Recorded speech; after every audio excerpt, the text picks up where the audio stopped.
Q. With many teams now in this league having the ability to score a tremendous amount of points each game, I love the Heat's defensive-mindedness even more now.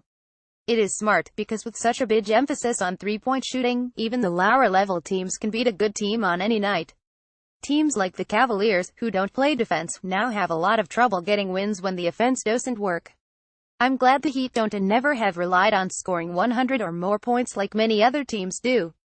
David, Coral Springs. But based on so many of these early season scores, I'm not sure it is possible to win in the 90s in today's NBA. For as much as the Heat achieved such a victory Wednesday night, the Bulls missed a ton of open outside looks. I believe you have to have a roster and rotation capable of scoring between 100 and 110 points a night in today's NBA to remain competitive.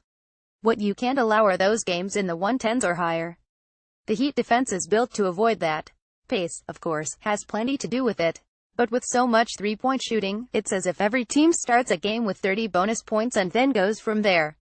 Yes, defense matters, but probably more so in the playoffs than the regular season. And first you have to get to the playoffs.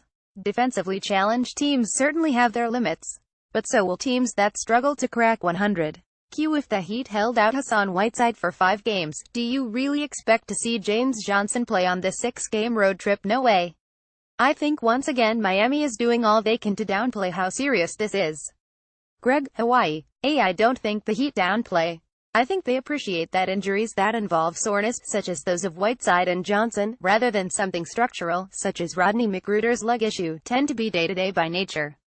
Now, if Johnson didn't travel with the Heat on this trip, that would be a whole different concern. You can expect day-to-day to be the byword going forward.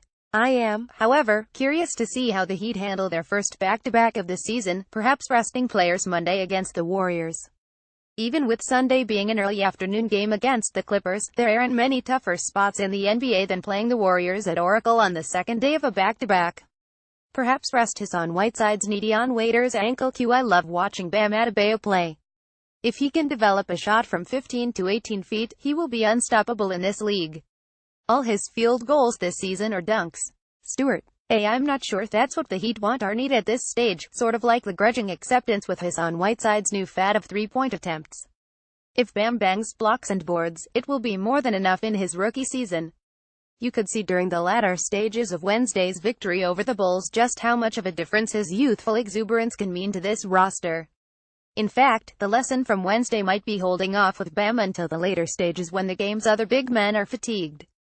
Caption I Winderman at SunSentinel.com.